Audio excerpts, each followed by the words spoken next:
Dans Jean 6, le Seigneur déclare que la manne typifie sa chair et son sang, qui devient la nourriture de son peuple au travers de sa mort. Notre témoignage n'est pas simplement parler de ce que nous savons de lui.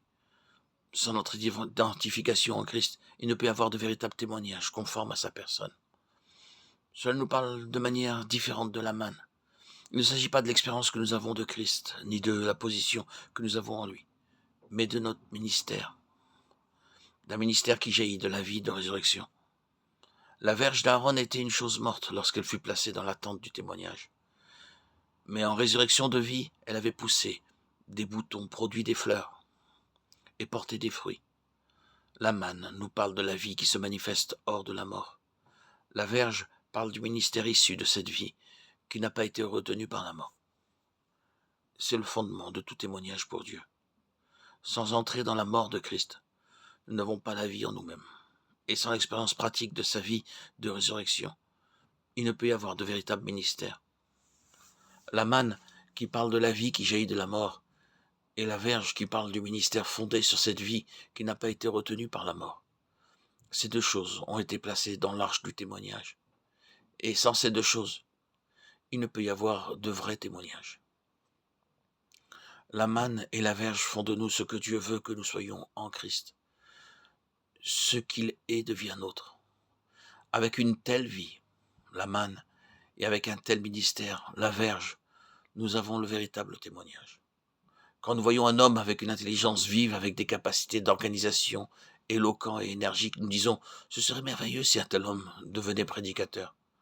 Ce serait précieux pour la cause de Christ. » Nous pensons que si seulement ces capacités pouvaient être canalisées dans la bonne direction, ce serait un gain pour le royaume de Dieu. Mais Dieu n'utilisera jamais les capacités naturelles, même si elles sont canalisées dans le domaine spirituel. S'il doit y avoir un témoignage du Seigneur, alors tout doit procéder de lui. Tout ce qui vient de l'homme et qu'il possède de manière naturelle doit être mis de côté, car tout doit être issu de la résurrection. Et la résurrection présuppose la mort. Quel est le problème avec la chrétienté érigée en système aujourd'hui? Les ressources humaines sont utilisées pour l'œuvre divine. Si ce témoignage doit être celui du Seigneur, alors nous devons non seulement mourir à nous-mêmes, mais aussi à nos capacités naturelles. Tout ce qui est charnel doit être répudié, car la vie spirituelle, c'est la vie hors de la mort. Aucune puissance d'ici-bas n'aurait pu faire bourgeonner la verge d'Aaron, car c'était un morceau de bois sec, de bois mort. Aaron en lui-même était aussi mort que les autres hommes.